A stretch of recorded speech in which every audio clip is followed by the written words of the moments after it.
دوستو یہ کہانی ہے آج سے لگ بھگ 2600 سال پرانی، یعنی حضرت عیسیٰ علیہ السلام سے بھی لگ بھگ 600 سال پرانی، جس دور میں ایران کے پورے علاقے پر ایک ایسے ظالم، خطرناک اور عیاش بادشاہ کی حکومت ہوا کرتی تھی کہ جس کو اتہاس میں ضحاک بن الوان کے نام سے یاد کیا جاتا ہے۔ یاد رہے کہ یہ وہی ضحاک تھا کہ جس نے مشہور بادشاہ یعنی جمشید کے آرے سے 2 ٹکڑے کروا کر اس کو ختم کر دیا تھا، اور اس کو ختم کرنے کے بعد ہی ایران کے تخت پر قبضہ کیا تھا۔ ویسے تو آپ میں سے بہت سارے لوگوں نے جمشید کا نام پہلے ہی سن رکھا ہوگا، اگر نہیں سنا ہے تو میں آپ کو بتاتا چلوں کہ یہ ایران کے سب سے مشہور بادشاہوں میں سے ایک بادشاہ تھا۔ ایون نوروز کا تہوار بھی اسی جمشید بادشاہ کی یاد میں منایا جاتا ہے۔ فی الحال دوستو، ایران کی گدی پر قبضہ کرتے ہی ضحاک نے لوگوں پر ظلم و ستم کرنا شروع کر دیا تھا، کیونکہ ظاہر ہے اس کے تو نس نس میں ظلم بھرا ہوا تھا۔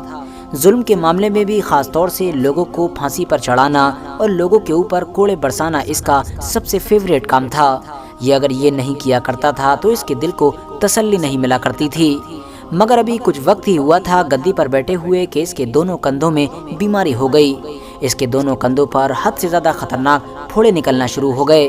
کندھے پر نکلنے والے یہ پھوڑے اتنے زیادہ خطرناک تھے کہ جن کو آج کے دور کا آپ لوگ کینسر مان سکتے ہیں۔ ہر دن ضحاک کے کندھوں میں بے تحاشا درد ہوا کرتا تھا، اور اس درد کی وجہ سے وہ چیخیں مار مار کر چلایا کرتا تھا۔ اس دور کے اس کے بڑے بڑے اپنے خاص حکیموں نے پوری جان لگا دی کہ کس طرح سے جلد ضحاک کے پھوڑوں کا علاج ڈھونڈا جائے، اور آخرکار وہ لوگ کامیاب بھی ہو گئے، کیونکہ اس کے حکیموں نے اس کے دونوں کندھوں کے پھوڑوں کا علاج ایک مرہم کی شکل میں ڈھونڈا۔ یہ علاج جتنا زیادہ ضحاک کے لیے اثردار اور خوشگوار تھا، اتنا ہی زیادہ عام لوگوں کے لیے خطرناک بھی تھا، کیونکہ دوستو ایک مرہم کی شکل میں حکیموں نے جس دوائی کو ضحاک کے کندھوں پر لگانے کے لیے تلاش کیا تھا، وہ دوائی دراصل 2 انسانوں کے دماغ کے مغز سے بنائی جاتی تھی۔ یعنی اس دوائی کو بنانے کے لیے 2 انسانوں کے دماغ کا مغز چاہیے ہوتا تھا، اور اس پورے پیسٹ کو تیار کرنے کے بعد پھر اس کو ضحاک کے دونوں کندھوں پر لگایا جاتا تھا۔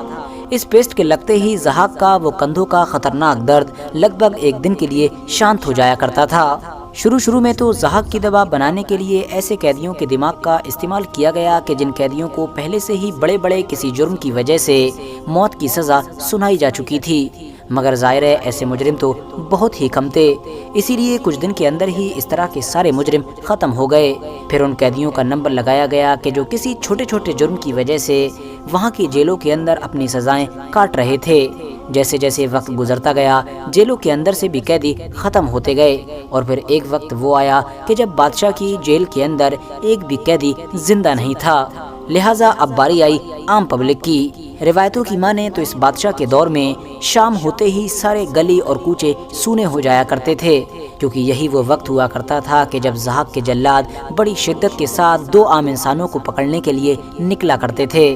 جب ان لوگوں کو 2 انسان مل جایا کرتے تھے تو پھر وہ واپس چلے جاتے تھے۔ ان دونوں بے گناہ لوگوں کو قتل کر کے ان کے دماغ کو ضحاک کی دوا بنانے کے لیے استعمال کیا جاتا تھا، جس سے ضحاک کا درد 1 دن کے لیے صحیح ہو جاتا تھا، مگر پھر اگلے دن سے ایک بار پھر سے ضحاک کے جلاد 2 اور بے گناہ لوگوں کو پکڑنے کے لیے نکل پڑتے تھے، کیونکہ ظاہر ہے ضحاک کے لیے کسی بھی انسان کا دماغ ایک دوا کی پریا کے سوا کچھ بھی نہیں تھا۔ اتنا ہی نہیں، ضحاک نے اپنے ایک سپہ سالار کو اس کام کے لیے خاص بھی کر رکھا تھا، یعنی اس چنے ہوئے سپہ سالار کی یہ ذمہ داری تھی کہ وہ ڈیوٹی کے ساتھ ہر دن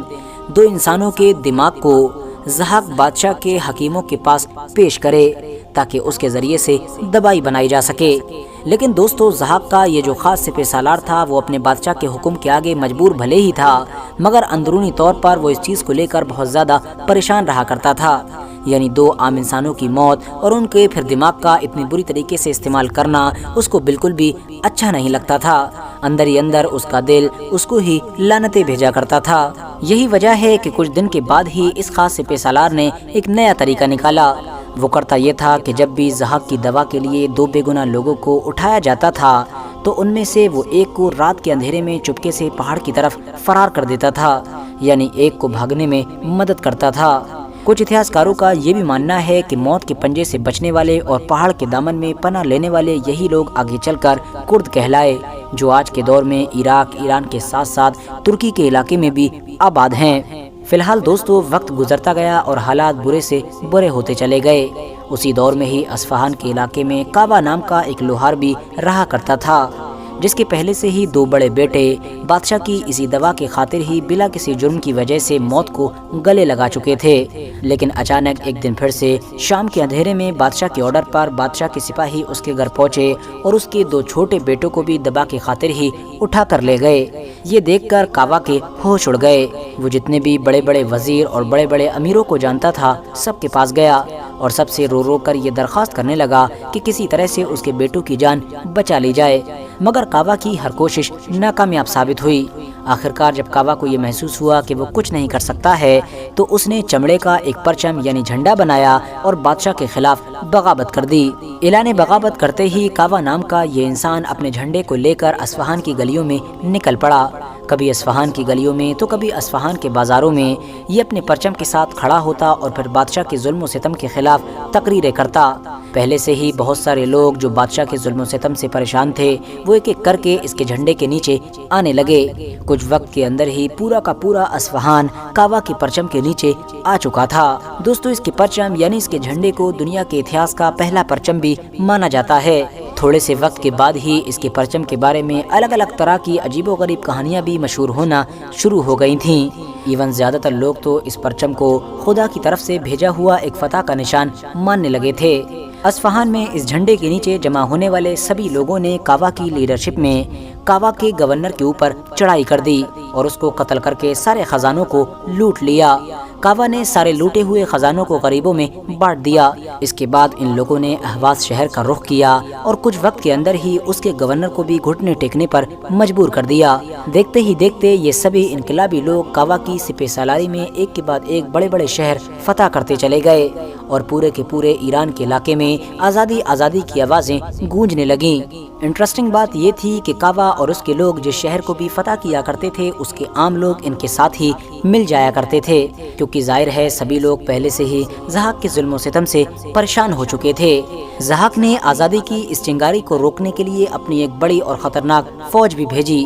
مگر زحاق کی اس خطرناک فوج کو بھی کعبہ کے لوگوں سے ہار کا سامنا کرنا پڑا۔ دوسری طرف وہی مشہور بادشاہ جمشید کے جس کو قتل کرنے کے بعد ہی زحاق نے ایران کی گدی پر قبضہ کیا تھا، اس کا بیٹا ابھی بھی زندہ تھا، جو ایک لمبے وقت سے زحاق سے اپنی جان بچانے کی خاطر ادھر ادھر پھر رہا تھا، لیکن ایک شہر میں پہنچ کر کعبہ اور کعبہ کے لوگوں کی ملاقات جمشید کے اس بیٹے سے ہوئی، لہٰذا فوراً جمشید کے اس بیٹے کو بھی اپنی فوج میں شامل کر لیا گیا۔ بس جمشید کے بیٹے کا فوج میں آنا تھا، ایران کے لوگوں کے حوصلے اور بھی زیادہ بلند ہو گئے، کیونکہ ظاہر ہے اب ان کے اس فوج کی کمان کعبہ کے ساتھ ساتھ ایک شہزادے کے پاس بھی تھی، یعنی ایک شاہی خون کے پاس۔ کعبہ اور جمشید کے بیٹے فریدوں نے مل کر بڑی شدت کے ساتھ زحاق کا مقابلہ کیا اور اس کو گھٹنے ٹیکنے پر مجبور کر دیا اور جنگ میں ہرانے کے بعد اس کو قتل کر دیا گیا۔ اتہاس کاروں کا یہ ماننا ہے کہ زحاق کے ختم ہو جانے کے بعد عام لوگوں نے کعبہ کو بادشاہت کا بھی آفر دیا تھا، یعنی اس کے سامنے یہ درخواست رکھی تھی کہ آپ ہماری بادشاہت کو قبول کریں، مگر کعبہ نے ایسا کرنے سے انکار کر دیا تھا۔ اس کے بعد اتہاسک کتابوں میں کعبہ کا کوئی بھی ریکارڈ موجود نہیں ہے کہ آخر کعبہ نے آگے زندگی کیسے گزاری اور اس کا کیا ہوا تھا، مگر کعبہ کا بنایا ہوا جھنڈا اتہاس میں ہمیشہ ہمیشہ کے لیے امر ہو گیا اور آج بھی پوری دنیا میں اس کو نہ صرف بڑی اچھی طرح سے جانا جاتا ہے بلکہ یاد بھی کیا جاتا ہے۔ اتہاسک کتابوں میں اس جھنڈے کا نام دارفش کاویانی بتایا گیا ہے۔ کعبہ لوہار کے بعد میں بھی اس جھنڈے کی شہرت دن بدن اور زیادہ بڑھتی چلی گئی تھی اور پورے کے پورے ایران کے علاقے میں اس جھنڈے کو جیت کا ایک نشان یعنی فتح کا ایک سگنیچر مانا جانے لگا تھا۔ اتہاسک کتابوں کی مانے تو جس جنگ میں بھی اس جھنڈے کو لہرا دیا جاتا تھا اس میں جیت پکی سمجھی جاتی تھی، کیونکہ جو مخالف یعنی دوسری طرف کی فوج ہوا کرتی تھی وہ اس جھنڈے کو دیکھ کر دماغی طور پر ہی آدھی جنگ ہار جایا کرتی تھی، کیونکہ اس کو یہ محسوس ہوا کرتا تھا کہ اس جھنڈے کی موجودگی میں کسی بھی دوسری فوج کا جیتنا تو ناممکن بات ہے۔ بعد میں ایران پر راج کرنے والے بادشاہوں نے اس پرچم یعنی جھنڈے کی خوبصورتی کو بڑھانے کے لیے اس کے اوپر بہت سارے ہیرے جواہرات بھی لگوا دیے تھے۔ اتنا ہی نہیں، وقت گزرتا گیا اور پھر دور آیا ساسانی سلطنت کے آخری بادشاہ یعنی یزگرد کا۔ اس دور میں اسلام دھرم بھی دنیا میں ایک بڑی طاقت بن کر ابھر چکا تھا۔ اس دور میں مسلمانوں کی خلافت یعنی خلافت راشدہ کی گدی پر دوسرے خلیفہ حضرت عمر رضی اللہ تعالیٰ عنہ بیٹھے ہوئے تھے۔ مسلمانوں نے دنیا کے دوسرے علاقوں کی طرح جب ایران کے علاقوں کو بھی فتح کرنا شروع کیا تو مسلمانوں کا بھی سامنا اس جھنڈے کے ساتھ ہوا، لہٰذا مسلمانوں نے یہ جھنڈا اپنے خلیفہ حضرت عمر کے سامنے پیش کیا۔ حضرت عمر نے جب اس جھنڈے کو دیکھا تو اس کے اوپر لگے ہوئے ہیرے جواہرات کو نکال کر مال غنیمت کے طور پر سپاہیوں کو بانٹ دیا، اور اس کے بعد بچے ہوئے سادہ پرچم کو آگ لگا دی، اور اس کے بعد کہا کہ سوائے اللہ کے کوئی چیز بھی یہ طاقت نہیں رکھتی ہے کہ وہ کسی انسان کی مدد اور حمایت کر سکے، لہٰذا اسی کے ساتھ ہی ایران کے اس حد سے زیادہ پرانے پرچم یعنی جھنڈے کی کہانی کا خاتمہ ہوا۔ مگر اس کے باوجود بھی ایران کا یہ پرچم ایران کے لوگوں کے لیے لگاتار لگ بھگ 1100 سال تک فتح کا نشان بنا رہا تھا، اور ایران کے لوگ اس جھنڈے کو اپنی جنگوں میں جیت حاصل کرنے کے لیے استعمال کرتے رہے تھے۔ فی الحال دوستو، آج کی اپنی ویڈیو کو ہم یہیں پر ختم کرتے ہیں۔ ویڈیو پسند آنے پر نہ صرف ویڈیو کو لائک کریں بلکہ اپنے فرینڈز کے ساتھ بھی ضرور شیئر کریں، اور اسی طرح کی نالجبل اور ہسٹوریکل ویڈیوز ہمیشہ دیکھنے کے لیے ہمارے اس چینل کو سبسکرائب کر کے ساتھ ہی میں بیل آئیکن کو بھی پریس کر دیں۔